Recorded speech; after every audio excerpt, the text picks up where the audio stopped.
নদীর তীর ঘেঁষে ছবির মতো সাজানো সুন্দর একটি গ্রাম। সেই গ্রামটির নাম টুঙ্গিপাড়া।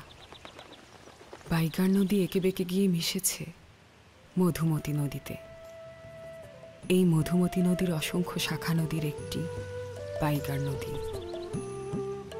নদীর দুই পাশে তাল, তমাল, হিজল গাছের সবুজ সমারোহ।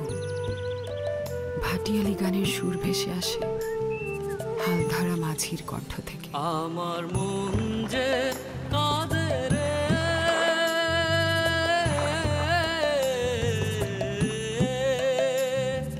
কাঁদে রে, সেই জংলা বাংলা মায়ের তরে, ও তার হিজল ঘেরা খালের পথে, হিজল ঘেরা খালের পথে নদীর বালু চরে, সেই জংলা বাংলা মায়ের তরে।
খোকা, সারাদিন এভাবে বৃষ্টিতে ভিজে বেড়ালে শরীর খারাপ করবে তোরে।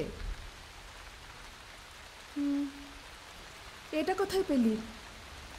দালানের পাশে ঝোপের নিচে পড়েছিল, তাই তুলে নিয়ে এলাম। সারাদিন এসব বনে বাজারে ঘুরে বেড়ালো আর বৃষ্টিতে ভেজা।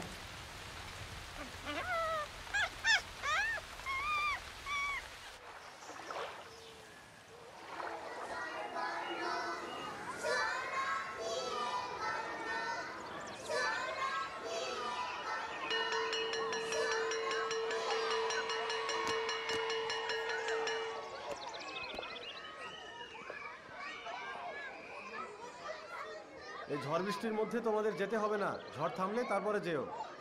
তুই যাবি? চল।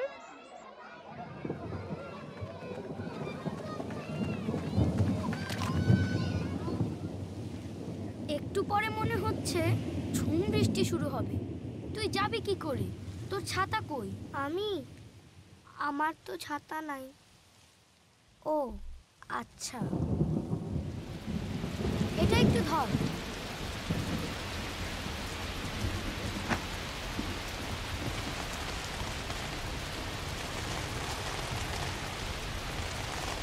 ছাতাটা তুই রাখ। তুই কিভাবে যাবি? আমার লাগবে না।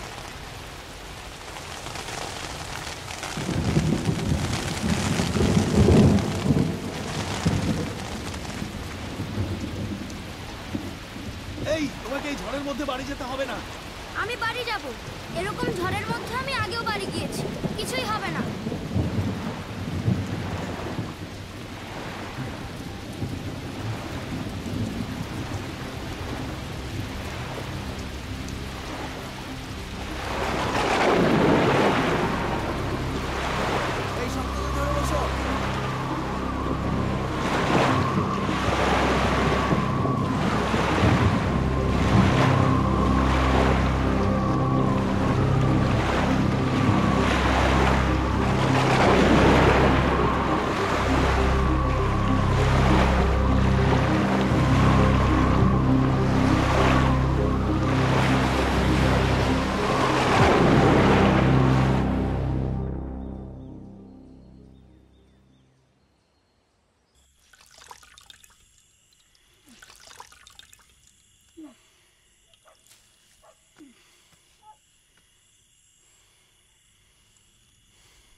জ্বর তো বেড়েই চলেছে, গাটা আগের চেয়ে আরো গরম হয়েছে।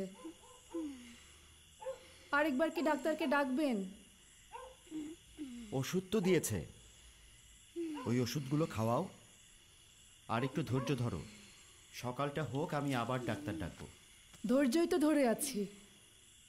এই যে এতটুকু একটা বাচ্চা প্রত্যেক দিন এই নদীটা একা একা পার হয়ে স্কুলে যাচ্ছে। বাপ দাদার স্কুল ছাড়া দেশে কি আর কোনো স্কুল নাই?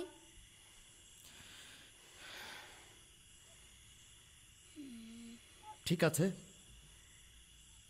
ওর আর স্কুলে যাওয়ার দরকার নেই। স্কুলে যাওয়ার দরকার নেই? না, ও সুস্থ হোক। সুস্থ হলে ওকে মিশন স্কুলে ভর্তি করে দেব। ও আমার সাথে গোপালগঞ্জেই থাকবে।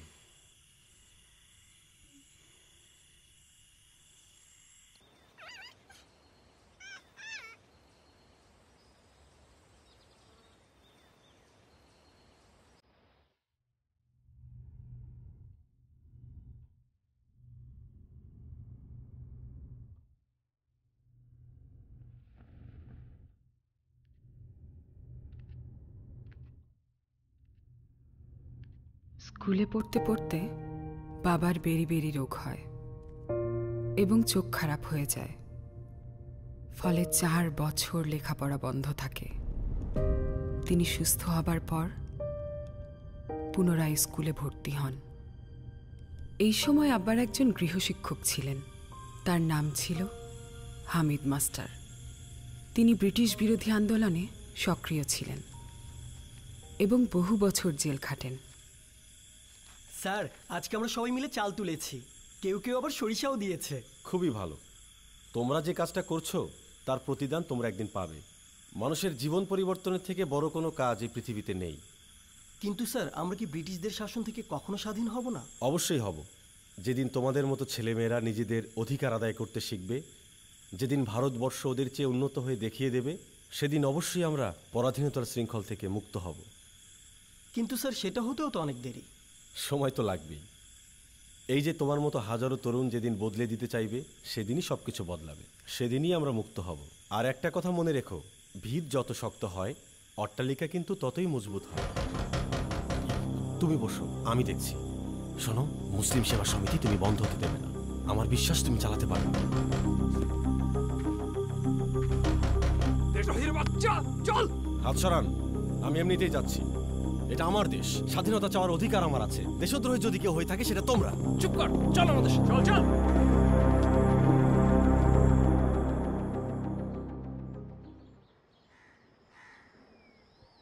সবাই শোনো মন দিয়ে, আজকে সোহরাওয়ার্দী সাহেব স্কুল পরিদর্শনের জন্য আসবেন। স্কুল মেরামতের বিষয়টা আজকেই তাকে জানাতে হবে, এটাই সুযোগ। সোহরাওয়ার্দী সাহেবকে জানাতে হবে? এত বড় মানুষ কি এ প্রস্তাব দেবে কে? আমি ভাবছি কি করা যায়। এই শোনো, সোহরাওয়ার্দী সাহেব চলে এসেছেন, সবাই প্রস্তুত হও। আপনাদের স্কুল দেখে খুবই ভালো লাগলো। পড়াশোনাও তো বেশ ভালোই চলছে। অনেক ধন্যবাদ স্যার। স্কুলে কি কোনো সমস্যা আছে? না না। আপনাদের কি কিছু লাগবে? না না স্যার, সব ঠিক আছে। স্যার, আমার একটা আবেদন আছে। বলো, তোমার আবেদন শুনি। স্যার, আমাদের বিদ্যালয়ের কয়েকটা ক্লাসের ছাদ ফুটো, বৃষ্টি হলে পানি পড়ে, ঠিকমতো ক্লাস করা যায় না। আপনি একটু দয়া করে মেরামতের ব্যবস্থা করে দিন। আচ্ছা আচ্ছা, তোমার এটা তো আসলে আবেদন না, এটা ন্যায্য দাবি। আমি নির্দেশ দিয়ে যাচ্ছি, এই ছাদ যেন তাড়াতাড়ি মেরামত হয়। এদিকে এসো। তোমার নাম কি বাবা? শেখ মুজিবুর রহমান। গোপালগঞ্জ স্কুল থেকে ম্যাট্রিক পাশ করে বাবা কলকাতা ইসলামিয়া কলেজে পড়তে যান। তখন বেকার হোস্টেলে থাকতেন।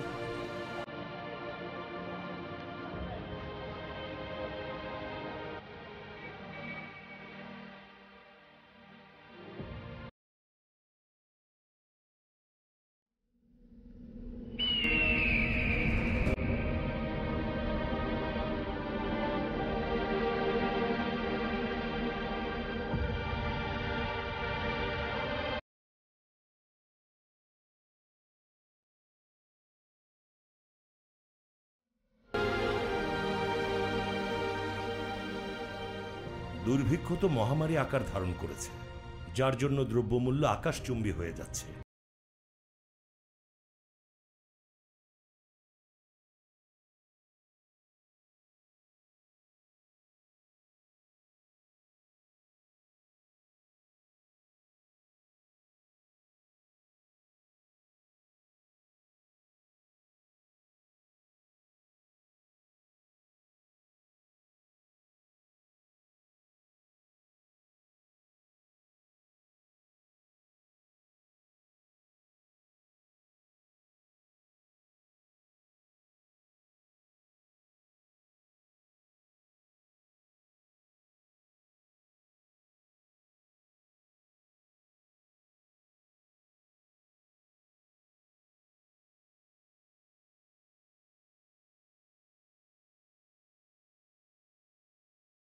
গ্রহণ শুরু। পাকিস্তান সৃষ্টির পর 1948 সালে আব্বা ঢাকা বিশ্ববিদ্যালয়ে আইন বিভাগে ভর্তি হন।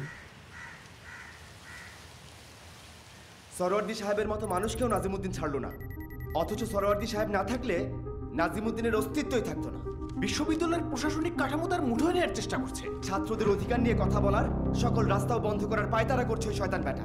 অথচ এদিকে দেশে যে খাদ্য সংকটের অবস্থা তৈরি হয়েছে সেটি নিয়ে তার কোনো মাথা ব্যথাই নেই। হ্যাঁ, পশ্চিম পাকিস্তানের কাঠের পুতুল হয়ে থাকলে আর কিই বা হবে?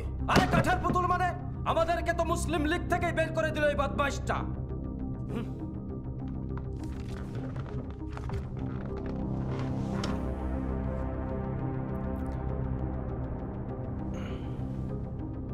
এত উত্তেজিত হওয়ার কিছু নেই। রাজনীতিতে এমন সংকট মোকাবেলা করতে হলে মাথা ঠান্ডা রেখে কাজ করতে হবে। আরে জনগণের জন্যই তো রাজনৈতিক দল,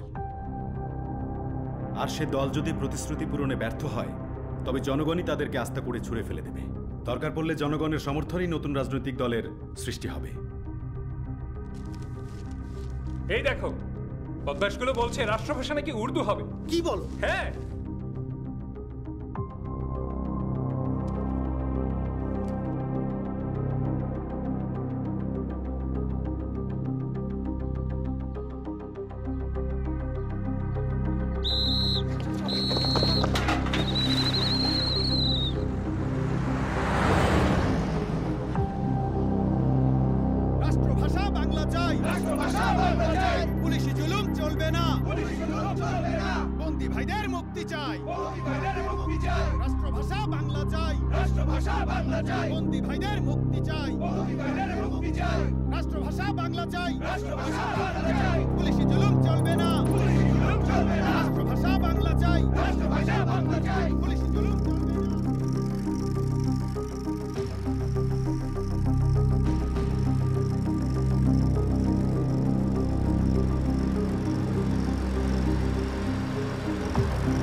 যত দ্রুত পারিস আরো কিছু লোক পাঠা।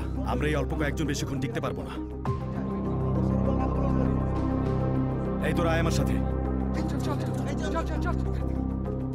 রাষ্ট্রভাষা বাংলা চাই, পুলিশি জুলুম চলবে না, বন্দী ভাইদের মুক্তি চাই, রাষ্ট্রভাষা বাংলা চাই, বন্দী ভাইদের মুক্তি চাই, রাষ্ট্রভাষা বাংলা চাই, পুলিশি জুলুম চলবে না, রাষ্ট্রভাষা বাংলা চাই, পুলিশি জুলুম চলবে না, রাষ্ট্রভাষা বাংলা চাই, পুলিশি জুলুম চলবে না, বন্দী ভাইদের মুক্তি চাই, রাষ্ট্রভাষা বাংলা চাই, রাষ্ট্রভাষা বাংলা চাই।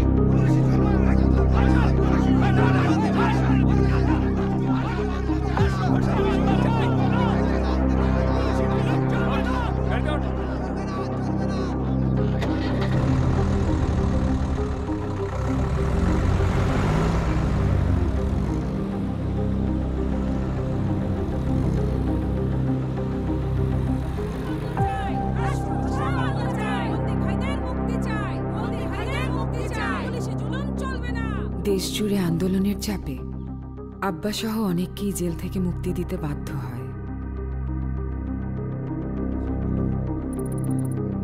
এখন বক্তব্য রাখবেন সর্বদলীয় রাষ্ট্রভাষা সংগ্রাম পরিষদ আয়োজিত আজকের সভার সভাপতি আমাদের প্রিয় মুজিব ভাই। যা সর্বদলীয় রাষ্ট্রভাষা সংগ্রাম পরিষদ গ্রহণ করেছে, আমাদেরও তা গ্রহণ করা উচিত। শুধু আমরা ওই সরকারি প্রস্তাবটা পরিবর্তন করতে অনুরোধ করতে পারি, এর বেশি কিছু না। যে কোনো জাতি তার মাতৃভাষাকে ভালোবাসে। মাতৃভাষার অপমান কোনো জাতি কোনো কালে সহ্য করে নাই।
কথা বলেছি, কর্মচারীদের ন্যায্য দাবি দেওয়া জানিয়ে এসেছি। এবারও না মানলে আন্দোলন আরও কঠোর হবে। আমাদের আরো সোচ্চার হতে হবে।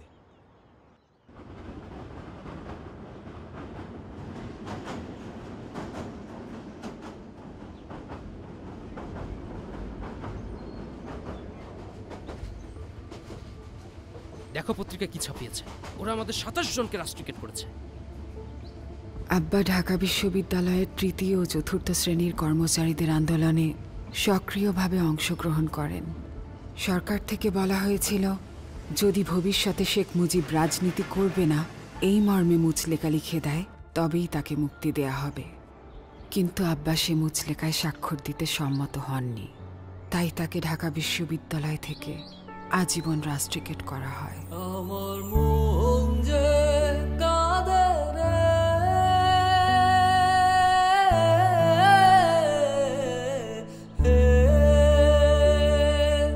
কাঁদে রে, সেই জংলা বাংলা মায় তরে ও তার হিজল ঘেরা খালের পথে হিজল ঘেরা খালের পথে নদীর বালু চরে সেই জংলা বাংলা মা। ঢাকায় পড়তে না চাও বিলেত যাও, সেখান থেকে বার অ্যাট ল ডিগ্রিটা নিয়ে এসো। দরকার হলে আমি আমার জমি জমা বিক্রি করে তোমাকে টাকা দেব।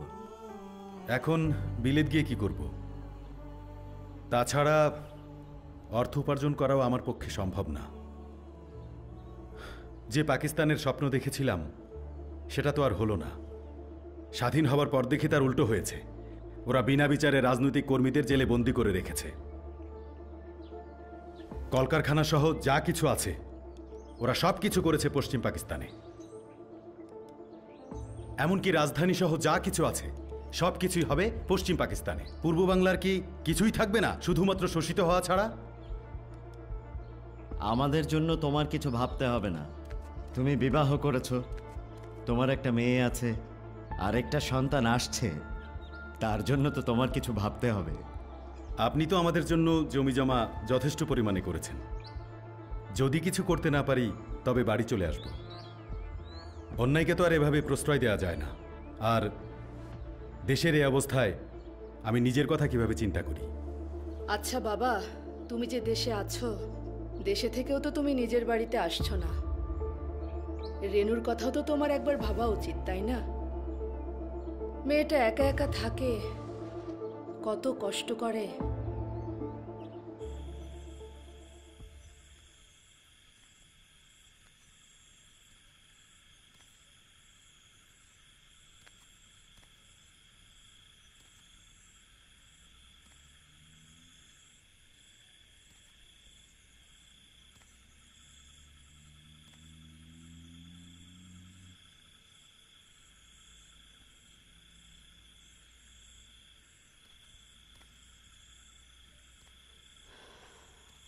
না ঘুমিয়ে এত রাতে এখানে একা একা বসে আছো যে? আমাকে ডাকলেও তো পারতে। তুমি ঘুমাচ্ছিলে তাই আর তোমাকে ডাকিনি। তুমি আবার এই অবস্থায় উঠে এলে কেন?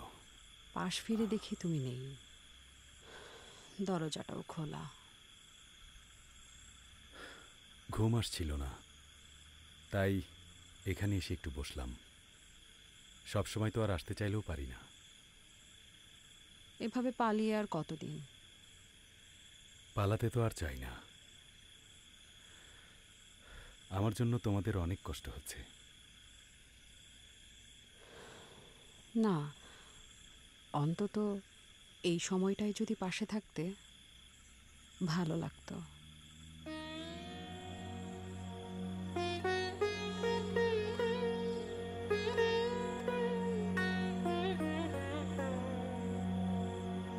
তোমার অসীমে প্রাণ মন দোয়ে, যত দূরে আমি ধাই,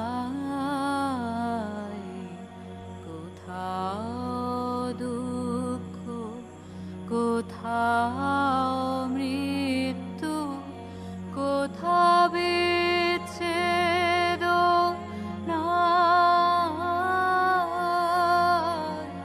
তোমার অসীমে প্রাণ মন দোয়ে, যত দূরে আমি ধাই,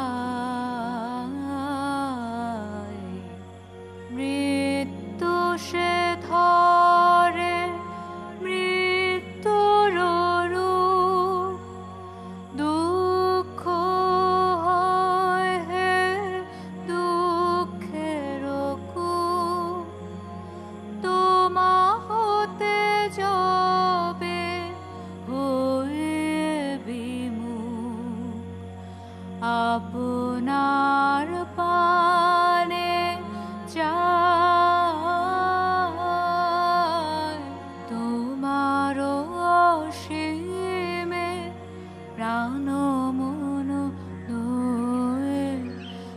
কত দূরে আমি ধাই।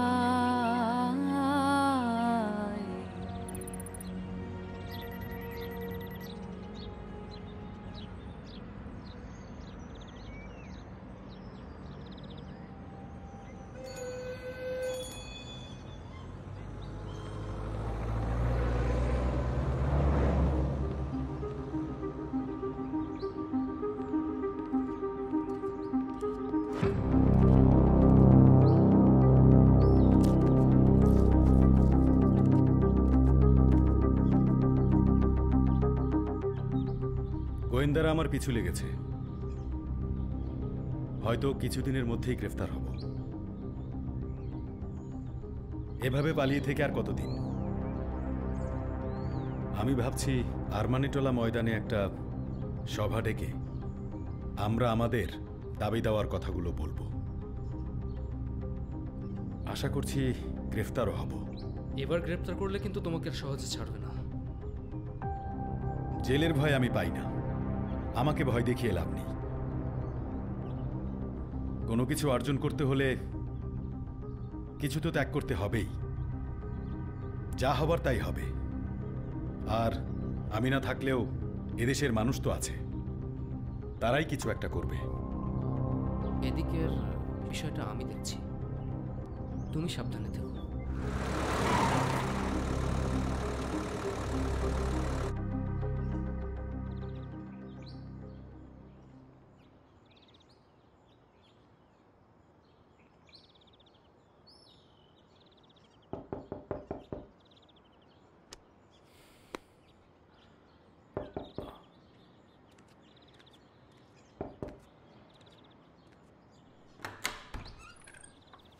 ভেতরে আসুন। কয়েকদিন যাবৎ আপনাদের জন্যই অপেক্ষা করছিলাম। বসুন। এখন কটা বাজে? বেলা 2টো। কিছু খেয়ে নেওয়া দরকার। খাবার আনতে পাঠিয়েছি। আগে কিছু খাই, তারপর না হয় যাওয়া যাবে।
আব্বা তোমার হাতটা দাও তো।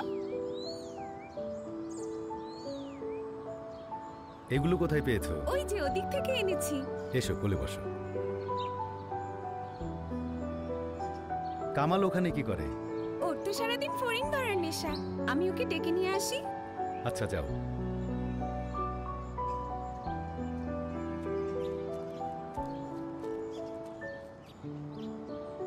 চল আব্বার কাছে যাই। হাসপা ওনাকে আব্বা ডাকো কেন? উনি তো আমাদের আব্বাই হয়। আব্বাকে তো আব্বাই ডাকবো। হাসপা তোমার আব্বাকে আমি একটু আব্বা বলি।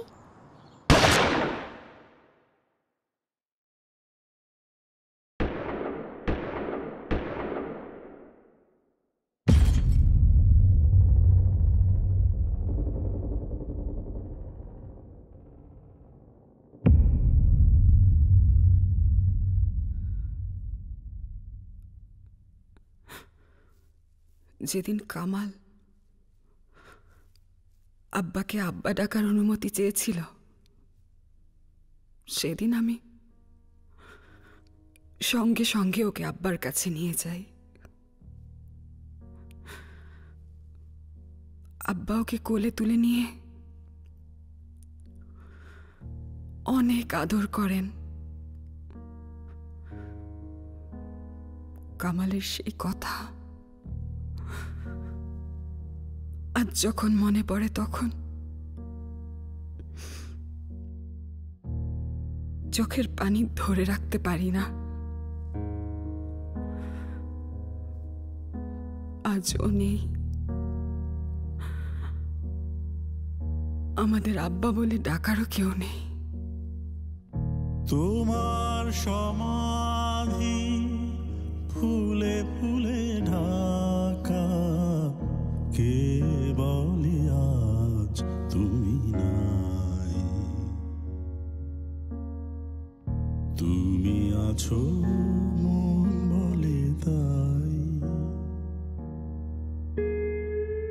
তোমার সমাধি ফুলে ফুলে ঢাকা, কে বলে আজ তুমি নাই। তুমি আছো মন বলে তাই।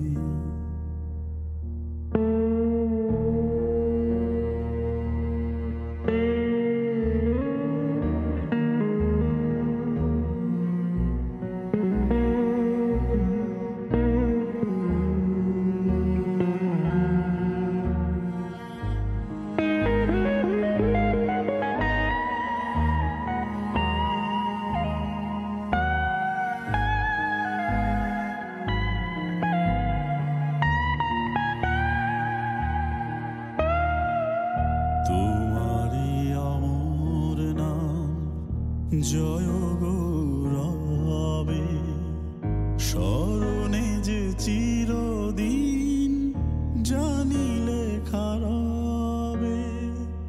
মরণে হারায় তোমারে খুঁজে পাই, তুমি আছো মন বলে তাই।